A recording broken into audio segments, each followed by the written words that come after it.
So today, to end off 2020 and what is pretty much my longest video yet, I am showing off all my tanks and other animals that I have not showed off before on the channel. So let's get into it right now.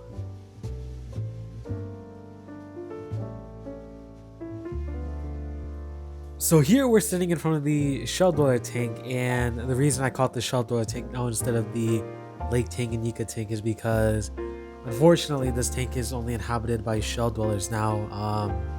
If you don't know what happened, you can find the full thing in my November update video, but just as kind of a short summary, due to my fault, a lot of water ended up spilling on the floor and the parameters changed extremely fast, and all the Cyprichromis ended up dying, which was really unfortunate because they're not the hardiest fish in the world, and like a lot of fish, they're susceptible to parameter swings.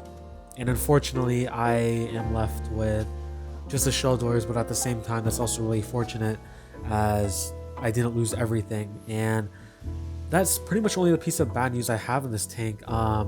You might see a lot of algae on the glass, and you might possibly be thinking that's just to neglect, but I've actually left all this algae up for a reason. If you can see towards the rock over there, there is a nearite snail, and there's actually a few nearite snails in here, specifically the zebra nearite snails, and I've left all this algae up to them.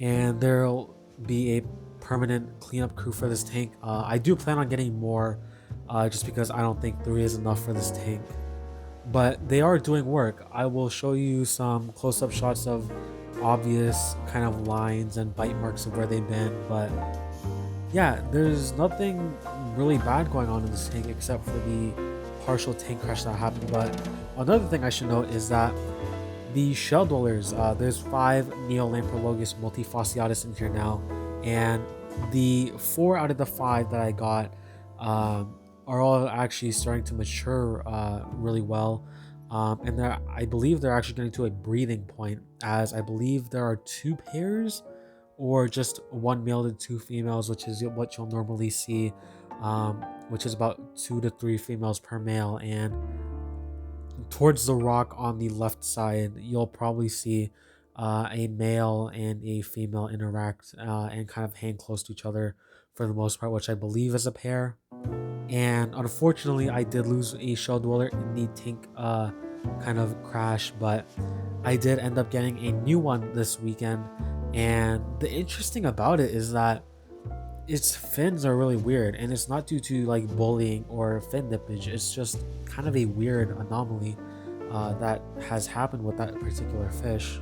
And I'll try and find it, and I'll try and capture some footage of it, but its back dorsal fin and anal fin actually have kind of like a serrated edge, or like a really not a rounded edge like all the other ones have. It's kind of just like a clean cut, you would say, and it's just really strange, but it's also really cool at the same time. And maybe that trait will carry on. I'm not really sure if it's a rare trait. All I know is that none of the fish in here have it, and a lot of the pictures that I've seen on Google don't have it either. So maybe it is a rare thing, maybe it's not, but it was just kind of a strange thing I've never seen before. And yeah, this tank is hopefully getting more Cyprichromis soon. I want this tank to consist of both shell dwellers and Cyprichromis, and hopefully the snails will eat all the algae, which they've already done a really good job of doing it. So hopefully this tank is looking at a bright future. And let's move on to the Frag Tank and a 29 that I've never shown on the channel before, which are actually right next to here, and let's get to that right now. So now we're at the Frag Tank, and you can see a lot of changes that have been made to this tank. This tank is kind of in the middle of the road right now for a couple of reasons. Let's go over the good news first. The good news, as you can see, is there is a baby clownfish in here. I ended up getting this guy at Seattle Corals during their Christmas sale, and he was only $10, and I could not pass that up. The unfortunate thing with him is that he possibly might have had parasites, and I kind of proved that theory even more, just because he wasn't really active at first, but that could also have been to just him acclimating. There was some white poop that he was producing, which is fairly an obvious sign of parasites, and he wasn't really eating that much. So I ended up dosing him with some general cure for 2 days, and after placing him into here again, he's been a lot more active. Still haven't seen him visibly eat, but considering he's been going on for 2 weeks now, he's definitely eating something. I'm suspecting that it could be the smaller bits of mysis shrimp, but for now I haven't seen him visibly eat, but he's still really active and fairly healthy. So I'm really hoping that the baby brine shrimp that is coming either this week or next week will help perk him up and will allow me to actually visibly see him eat. And I do have some new corals. Well, the other thing is I have 3 astrea snails that are helping take care of this kind of algae problem that I'm having on the glass, and I will be getting more soon, just because again I don't think 3 is enough for this tank exactly. And I did turn off the filter for this so I could just film this part of the video, but everything is still open. So let's actually go over the new coral additions that have been made to this tank since the Top Shelf Aquatics unboxing. So as you can see, this is kind of like my little coral place right now. A lot of them don't actually fit on the frag rack, which is really sad because, well, I didn't know that there were different sizes of egg crate actually, which is why only the magicians and zoanthids are actually on the frag rack right now. But this is being solved as I also ordered a Innovative Marine Reef Rack 50, which is basically a frag rack that can hold 50 frags, and it's kind of like a tier system. So this is going to be going into the tank as well, and hopefully all these frags can actually sit upright and face the light. But other than the algae problem in here, as you can see, there's quite a bit of hair algae on some of the frags and the glass, which is starting to happen now, which I am trying to look for a solution to this. More astrea snails will be coming into this tank. You can actually see one right now. But besides the clownfish, I'm actually thinking of adding a court jester goby in here, just because they are really good algae eaters from what I've heard. Specifically hair algae eaters, hair algae eaters, not heaters. They are really good hair algae eaters from what I've heard, and that is good since that is a problem I'm going through right now. And they're also pretty good at eating little invertebrates that might come in on the frags. So I guess the clownfish and the court jester goby will be the only fish in here, which is good because 10 gallons is not really big, especially for saltwater.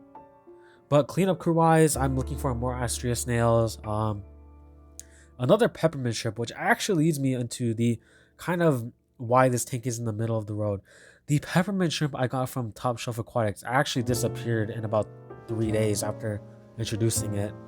I've looked everywhere in the tank, in the filter, around the tank for it to possibly jumped, and no signs of it. It literally just disappeared. This has happened to me as well in the past with fish, but never really invertebrates. So this one was pretty strange, especially since this tank has really little to no hiding spots besides under the frag rack and kind of behind the heater. But I've checked everywhere and it just disappeared pretty much, which is really strange. So I'm looking for another peppermint shrimp. Probably will hit up Seattle Corals again just because they're having another sale, and considering the astrea snails have been really good workers so far and they're already acclimated to the same kind of water since we both live in Washington, it just makes it for a kind of like a perfect match. But I'm actually going to go over the corals that we have in here now, and you'll see kind of different b-roll shots throughout this video, and I'm just going to pull out my Orphic kit and shoot those shots in here now.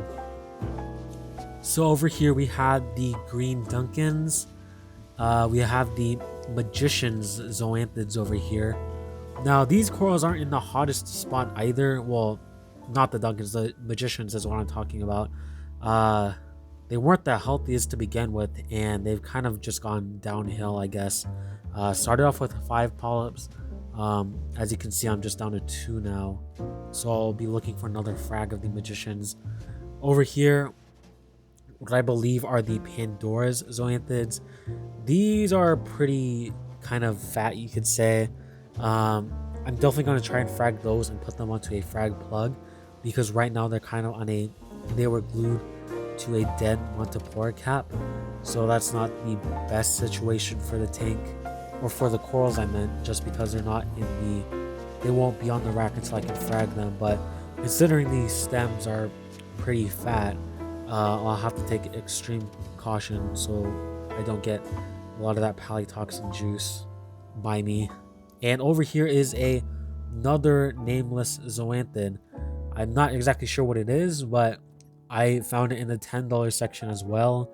There's actually a lot of really good finds in the $10 sections of frag tanks, if you look hard enough. This one is pretty healthy as well, hoping it will grow more polyps, as it is really pops under actinic lighting. Here we have the other nameless zoanthid, which is one of the first corals for the tank. The second polyp, which was not open at the store, has actually opened up and is continuing to grow. So hopefully we can get more polyps out of this one, because this one is really, really nice as well. I'm not sure on the name either, but it is really, really awesome. Also pops under actinic lighting. But besides the algae growing on the plug, this coral is super healthy, and hopefully I should see babies soon, which is really awesome, since this is a super awesome zoanthid. Over here we actually have a pink goniopora, and for the longest time gonioporas have kind of been considered that impossible coral, but through aquaculture and the effort of hobbyists, they have actually become an easier to care for coral. And this one I also got 2 days ago, along with the first mystery zoanthid that I showed, which was just the single polyp, and it's slowly starting to come out. Gonioporas aren't known as the fastest acclimators, so to see kind of it popping out a little bit, those tentacles, that's a good sign already, and I'm pretty confident in that it'll hopefully do well in this tank. Over here we have the TSA painkillers, and I've actually moved them to where they're more comfortable, and that is shown by the bigger polyp extension. And these ones are also best viewed under actinic lighting, but there are 3 polyps right now, and yeah, they've just been growing steadily, and that's all I have to say for those. Over here we have the JF daisy cutters and the TSA bloodsuckers combo frag. This I would say is the coral that's doing best in the tank right now, actually, just because I do see, I think, 2 new babies. I know there's one for sure, but there could be another one as well, kind of down there. But this is definitely something I'll frag, as you know, it's on just one plug, so definitely want to frag them up into their own plugs. But for now, this I would say is the best coral that is kind of, or I should say the coral that's doing the best in the tank, just because there's actual polyps coming out. And over here, for the last coral in the tank, we have a really small Yuma mushroom that I also got from Seattle Corals, and I'm not 100% on this, but my theory is that this is a small skylight Yuma, just because the color under the actinic lighting and also the white lighting as well looks super similar. But this mushroom has actually grown probably a couple more centimeters. I got it when it was really small, I believe last week, and it's steadily growing, so it'll be really fun to see what it really grows into. And that is all the corals for this tank, and this tank will be changing soon as well. More cleanup crew coming in 100%, and with the new frag rack and fragging I really want to do, this tank should look a whole lot different. And yeah, that's just all the updates that are on this tank, and let's actually move up to the 29 I've never shown on the channel before, since this is a 29 gallon stand. And you can actually put a 10-gallon on here if you put another piece of wood on here, which is what I've done. So let's move on up. So sorry for the reflection from the shell dweller tank, but this tank I would say is pretty much a failed project. This was meant to be kind of a Amazon style tank, which is why I ended up getting a lot of botanicals and putting in the aqua soil that was going to be topped with pool filter sand, but this tank just never really came out to anything, honestly, which is why it is halfway drained since I'm actually in the process of taking it down. Nothing really special to talk about this tank. I could be redoing it, but for now I don't think I will set it up again. The plants in here are just Java fern, and the hardscape is just pretty much a piece of driftwood. There are some tetras in here that have been living in here for a while now, before I took it down, but they will be moving as well. There's just a green neon tetra and some ruby tetras in here, I believe. I think there's also some black neons in here, but those will also be moved out. And this tank is, I'm not sure if I'll be setting it up again. The most likely possibility is I'll just be throwing it out and looking for a replacement 29 or something else to actually go on the stand. But for now, this tank is a total failure and it is going away. And this water level is not due to neglect, like I mentioned before. It's just I'm in the process of taking it down. But with this tank out of the way, I hopefully you can see why I never showed this on the channel before, because it is just an utter mess right now. But with this tank out of the way, let's rotate to the other side of my room where I have the macroalgae tank and the jellyfish tank. So here we have the Omni 9, and this tank has been performing really well so far. And you might see a piece of mysis shrimp kind of going around, and that is to just help the biospira and the pre-cycled media that they sent, since the shrimp will leach off ammonia and that will be converted by the bacteria to nitrite and nitrate. So that just helps feed the bacteria that's in there for now, so that the bacteria doesn't die off, and will help cycle the tank a lot faster. And as you can see, the shrimp is actually also helping me see the flow pattern in this tank, since it's just going around and around. And I was a little concerned as to when it was just laying on the floor, but really it just lays on the floor for kind of a couple seconds and the flow will end up kind of lifting it off again. And yeah, this tank, not really much to say about it since it's not stocked at all right now, but there is some big plans coming for this tank. Unfortunately, Jellyfish Warehouse isn't shipping until the 4th of January like a lot of places, which is highly understandable, just because there is a lot of backup in the mail department of the country right now. And obviously it's not really safe to be shipping live animals, so that's completely understandable. But next month for sure, we are getting jellyfish in this tank. And I'll actually throw up a hint as to what kind of jellyfish it is that will be going in this tank. What I am super duper excited. And I've actually found the tank, preferably for me, looks the best when it is on the lowest white setting, since it kind of gives this tank like a kind of eerie display feel, which is really nice in my opinion.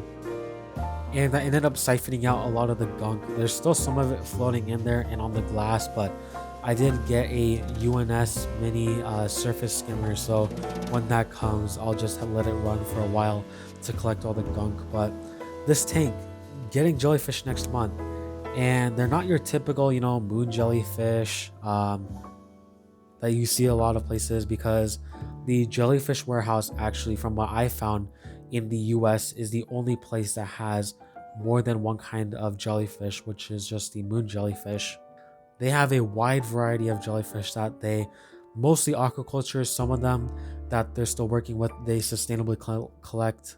So if you want to check them out, I'll leave the link down in the description below. But they have everything from, your typical moon jellyfish you see everywhere, to sea nettles, to mushroom jellyfish, ice jellyfish, flame jellyfish, dwarf lion's mane jellyfish, fried egg jellyfish, even comb jellyfish, which is actually something I really want to do in the future. But yeah, that just kind of shows to how far of an extent that these amazing people will go through to help expand the hobby. And that is actually how I got into the jellyfish side of the hobby right now. And yeah, so like I mentioned before, nothing in this tank right now. It is currently still in cycle, but it is close to being done, and 100% getting jellyfish in here next month. So let's move over to the macroalgae tank. So we're here at the macroalgae tank, and it's not actually on right now, and the reason for that is because I've kind of stopped production for this tank momentarily. And what I mean by that is I haven't really done anything to the tank after putting the algae in. So here's the story.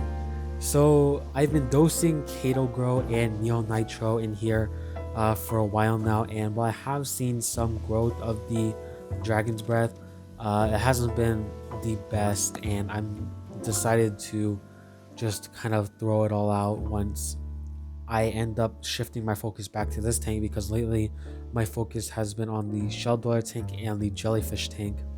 But I'm throwing out all the algae, and well, hopefully I'll get some nefarious snails soon, just because the sand bed is getting a little dirty with nothing in there right now to help move the sand bed around.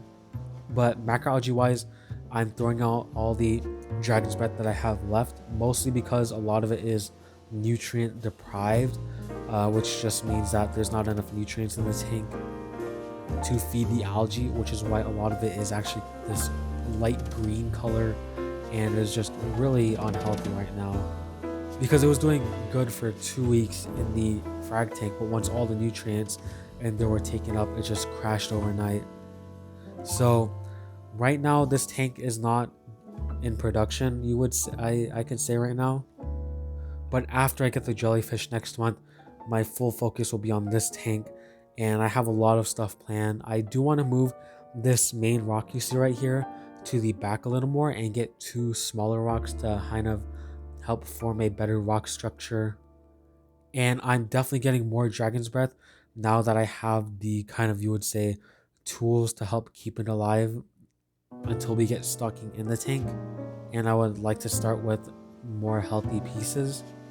So for right now, I can say the stocking that is going in here next month are some nefarious snails, more Dragon's Breath macroalgae, and a gorgonian of some sort, which is really awesome to know that this tank will actually be kind of going full forward focused.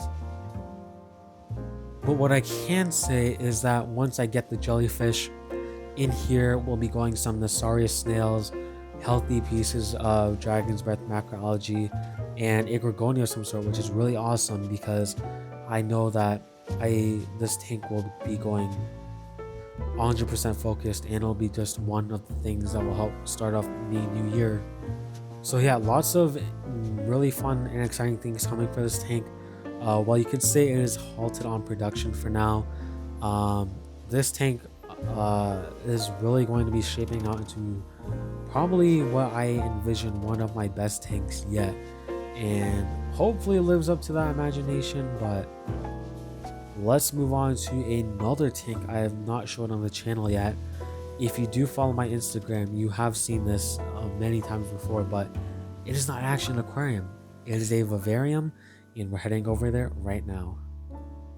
So yeah, this is my 29-gallon poison dart frog vivarium, and I've never shown this on the channel before, but if you follow my Instagram, which I will shamelessly plug in here, you have probably seen this about 3 times already.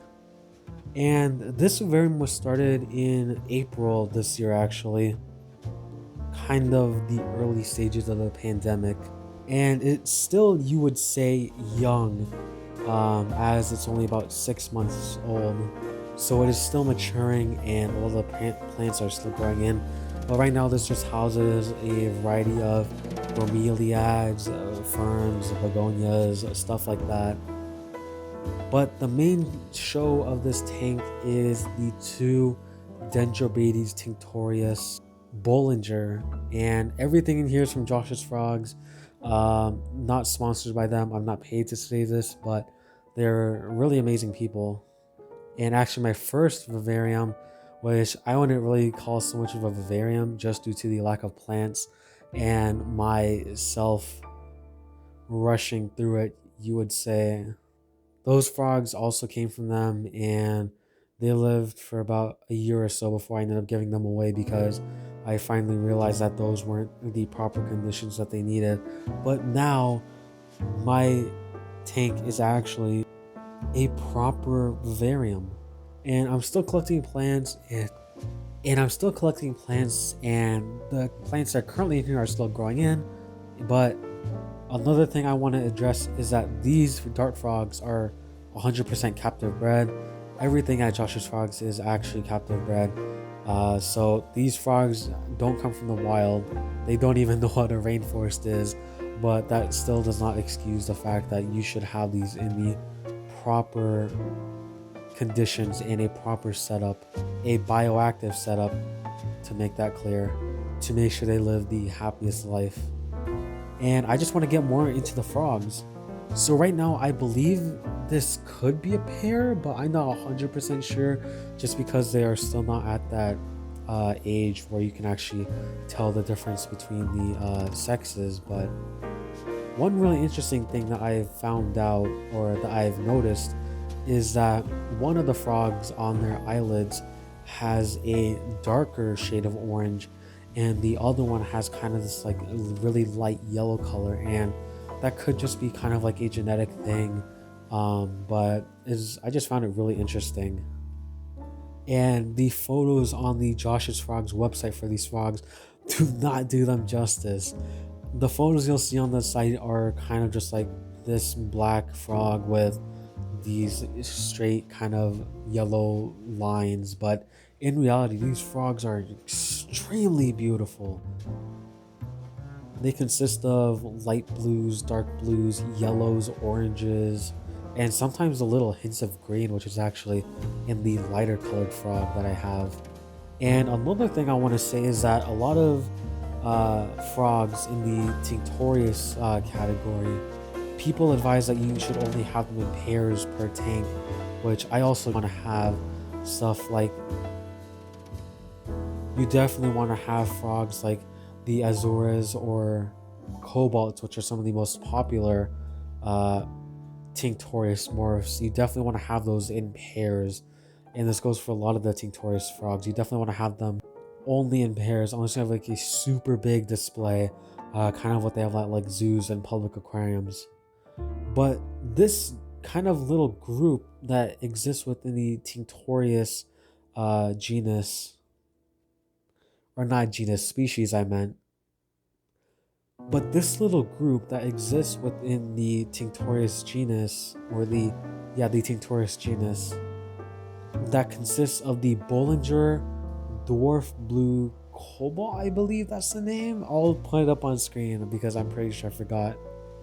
And another species of tinctorius, you can actually keep these in groups perfectly fine. You see, these frogs are a part of, and I'll go more in depth into this when I do make a care guide on these frogs. They are what is technically called dwarf tinctorius, as they don't get as big as the other tinctorius. You see, a lot of the other tinctorius, or tinks is what they're called in the commonly referred to in the hobby, they get about 2 inches in size, which, you know, that's pretty much the standard size that you'll see for a lot of the dart frogs. But these guys only actually get an inch and a quarter, or 1.25 inches, which I guess kind of carries over to their aggression, as they're not really aggressive to each other. And you definitely want to add them all at the same time, which sounds like a lot because it is a lot, since these are kind of expensive frogs. But if you have at least a 29-gallon tank with some cracks or hiding spots incorporated into the background, and 29 gallons and up, you can 100% keep these guys in groups for their whole lifetime. And the main aggression comes from the females, as different females will fight over a male. which is kind of an uncommon thing in the animal kingdom, as what you'll normally see is males fighting over a female. But yeah, these females in the kind of dwarf Team Taurus group aren't very aggressive to each other, which is super awesome, as you can keep these frogs in groups for their whole life. And I did talk to someone at Josh's Frogs, and basically if you do not have any hiding spaces incorporated into the background, you can keep 3 in a group, or 3 in a tank. But if you do have some sort of like little cracks which the frogs can hide in the background, then you can keep 4, and I would imagine that you can keep a lot more in a much bigger tank. But these guys have been super fun to keep. This is my second group of dart frogs. Like I mentioned before, I ended up giving my first group away, but having them in a proper environment where they're more active and more comfortable is just a really nice thing to see. And if you have the time and the money for a thing, but if you have the time and the money for sure, I would highly suggest you look into dark frogs, as they're such entertaining animals and pets, and they'll bring a slice of nature if you do follow things right into your life. And yeah, that is pretty much consisting of all the tanks up here. So let's actually go downstairs, where there are a couple tanks I've also not showed on my Instagram or the channel before. So let's go right now. So now we're in my dad's office, since like I mentioned before, he has 2 tanks in here, and the first one is a 36-gallon tank, and this one could possibly change too soon, just because if I move my phone down a bit, you can see that this stand is actually meant for a 46-gallon, but PetSmart gave us the stand and the tank as a bundle. So I guess if he does want to upgrade, then he just has to buy the tank, and that's about it. But as you can see, the most notable thing in here is probably the Millennium Falcon, and he has to have that because my dad is a big Star Wars fan. And there is a ton of Java Fern everywhere. There's some on the wood, piece of Cholo wood right there, and there's some in the corner. There's a little kind of wood fortress over there for the knife fish that's in here, and there's also a piece of flat stone for when this gold angel used to have its partner in here as well. Now, enough about the decorations and stuff. Let's go over the stocking. So as you can see, we have a pearl scale gold angel in here, and my dad got this fish about 3 years ago, I would say, and it has paired up with a former angel fish that was in here, which was I believe a long fin smoky leopard angel. It was just at PetSmart under assorted, like most of their fish are, for different stuff like angelfish and I believe the guppies as well. So I kind of came to that conclusion after looking at different photos, but unfortunately that angelfish ended up dying due to a disease that broke out, unfortunately. And also, unfortunately, none of their spawn actually survived, since they spawned about 5 times in here, and only 1 time did the fry actually become free swimming. And even then, the breeder box that was in there, the holes were too big, and the mom was able to suck them out of the breeder box and eat them. So kind of sad, but that's nature for you. The other fish in here are 3 lampi tetras, and we got these at the local fish store as well. They were having a pretty good sale. It was like 10 for $10, and so we didn't start up with 10, and then after the first night it was 5, and then after the second night it was down to these 3. So we got them, I think, last year, and they were considerably smaller than this. And with the angelfish and the knife fish being in here, you can already tell what happened that night. So these 3 were the ones that survived, and they've just been in here ever since. The other fish that you've probably seen kind of roaming around the tank this whole time is an African brown knife fish. And unfortunately, and fortunately at the same time, a couple years ago, I'm pretty sure it's reaching about the 5-year mark since we've had this fish. It was an impulse buy by me. So we were at a PetSmart one time.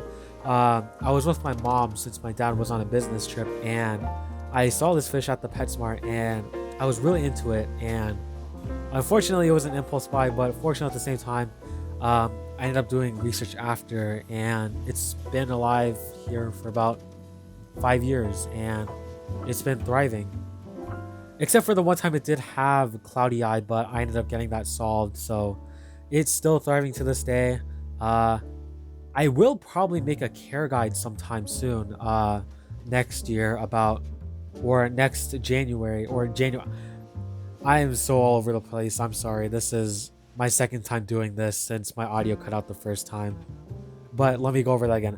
I will probably make a care guide for this fish in January, since this is kind of like the best option next to the ghost knife. The black ghost knife fish is probably the most popular knife fish out there, just because of its colors and the way it behaves. But those can get over, I think, over 1.5 feet, and obviously that is a lot bigger than what a lot of aquarists that get these fish know about. So the African brown knife fish, or African brown ghost knife fish, or brown ghost knife fish, whichever one you know it by, is the perfect alternative, since it is cheap, easy to find, and only gets about 6 inches max. So expect a care out on this fish coming soon. But for now, let's move on to the next tank in here. And one other stocking I forgot to mention is a new clown pleco. These fish only get 4 inches, and they're great algae and wood eaters.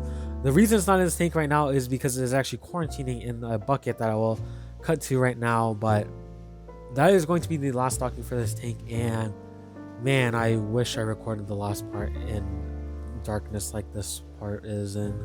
But as you can see, the knife fish is really active since it is night right now, and these fish are nocturnal. So I just think the way that they move like that is really amazing. Yeah, I expect a care guide on this fish really soon, next month actually, and there it goes into its little kind of hidey spot. So let's move on to the next tank. I am way too hooked right now on this tank. So over here we have the 4-gallon shrimp vase that is also in my dad's room. And the first thing you'll probably notice about it is that there are neon tetras in here. And it's a mix of both normal neons and green neons, but there are 4 in here, and this is just a temporary home while the 29-gallon is being taken down. They're just in here temporarily before they go to the fish store, but it's a pretty nice home for them to be in. As you can see, a lot of the moss has just gone wild, and that's why there's so many baby shrimp. You can actually see, hopefully see 3, 4 on here, I believe, and then there's just a big amano over there. But the shrimp that consist in here are amano shrimp and cherry shrimp. I believe there are 2 amanos and who knows how many cherry shrimp.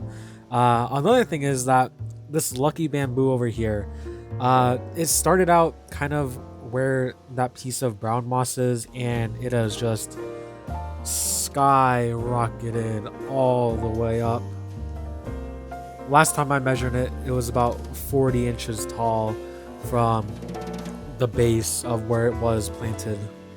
And 2 key factors into this growth, I believe, are: one, this is by a window, so during the daytime it gets a lot of natural sunlight, and the second thing is my dad kind of feeds the tank a little heavily to make sure everything gets some sort of food.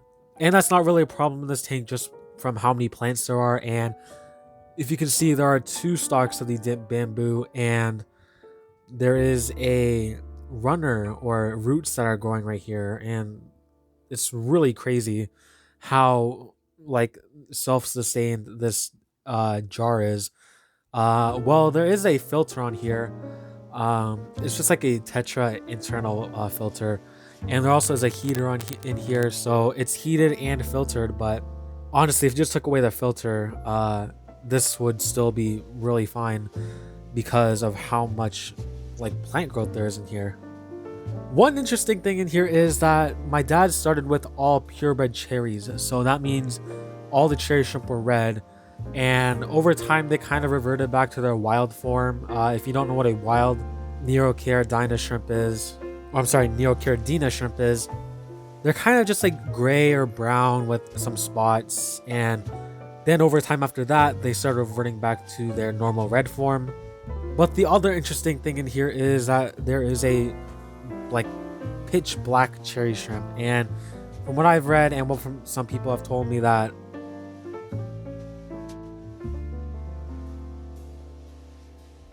and the last animal I would like to unveil on the channel today is not a fish or a frog, and it doesn't live in any of the tanks I have now, because if he did, that would be animal abuse. But it is my dog Hachi. And Hachi is a Jindo / Shiba Inu mix, but he shows more of the Jindo traits than he does the Shiba traits, although the one way you can tell he is a mix is he isn't as big as a Jindo would get. So that's the most obvious sign you can tell he's a mix. But he is a little over a year old. His birthday was back in September, and I was going to do a video on that, but I just didn't do one. But I will do one in February when that is the 1 year mark of me having him. But to just give a basic rundown of Hachi, he was a puppy at I think 3 months old when he was rescued from a meat farm in Korea, which I didn't know there were still meat farms active, but surprisingly to me there are, which is pretty unfortunate. But he was rescued, and if you do not know, Jindos are actually kind of a sacred dog in Korean culture, and I believe it is illegal to eat Jindos, but since Hachi is a mix, I believe he was going to be eaten. So he was thankfully rescued out of there. And it wasn't a little bit before the pandemic and the lockdowns began here in the US. About mid-February, I went to one of the local fish stores. Well, it's more of a pet store, but they have a really good fish selection there too, after church. And you know, this store usually has monthly dog adoptions, and we ended up seeing a different dog that was already adopted by a couple. And the people, before I get into this, the place that we got Hachi is Ginger's Pet Rescue, and if you don't know who they are a non-profit organization that helps adopt dogs and cats, I believe. And I suggest checking them out if you are in the looking to adopt a dog or a cat, because they're really amazing people. They go out and rescue, you know, dogs and cats from, you know, like the meat farm where Hachi was from. So I'll leave their website in the description below, but you know, they were having a adoption event here, and they referred us to their site, and my parents were looking around and we stumbled upon his brother, but his brother was already adopted. So that's when we got referred to Hachi, who was thankfully not adopted. So we ended up adopting him, and he's been here ever since the pandemic started. Honestly, I think it was about 3 weeks before all the lockdowns and stuff happened, and I would call him my family's kind of pandemic buddy, since he's kind of helped us get through the pandemic. I mean, my family's been fine during the pandemic, but Hachi's definitely given everyone a boost of happiness through this year. And I would say, funny enough, that he has 2 modes. Like during the day, he is kind of just a sleepy dog, doesn't really do much, but kind of at night, that's when he's really active and will kind of go nuts, and it's really funny to watch. But yeah, this is Hachi, my dog, and he's, like I mentioned before, a little over a year old. I would say about a year and 3 months close to now. And this is just a short rundown of who Hachi is. And if you would like to see the full story of Hachi and how we actually adopted him, just wait until February. Since, like I mentioned before, I will have a video coming out about that and how 1 year has been living with him. And yeah, this is now the transition to the end of the video. So I hope everyone enjoyed the video of this 2020 wrap up of all my tanks and other pets that I have that are just besides fish, as a lot of stuff will be changing in 2021. Some tanks are coming down, some new ones are coming in, so that is going to be really exciting to see. And if you did like this video, please consider subscribing. I do stuff like this all the time, and what you saw today is just a glimmer of what will be coming next year, as next year I really want to fulfill a lot of the projects that I had planned for 2020 before, COVID-19 hit, of course. So if you like this video or any of my other content, please consider subscribing, hitting that bell button as well to make sure you get notified every time I upload, and liking and sharing the video to anyone who you think might be interested in watching. And before I do go, since this is the last video of 2020, as I will be uploading this on December 31st, I just want to say everyone to. And before I do go, since this is the last video I'll be uploading in 2020, of course, since I will be uploading this on the 31st of December, I just want to say to everyone who's watching and who has subscribed, thank you. This year has been challenging for everyone, and as well as a big thank you to Chris from Fish for Thought, as this year I did hit 100 subscribers on the channel, and also 4.4k views on the channel, which, for someone who's just starting out, is really amazing. And I want to thank everyone who's watching, and expect some big things to come in 2020, which actually tomorrow, which is the day after uploading this video, I'll be making a 2021 kind of planned out schedule on stuff I really want to do the next year. And again, thank you to everyone who's watching. Thank you for supporting the channel. And my name is Northwest Fishkeeping. Seeing everybody in the new year. Signing out.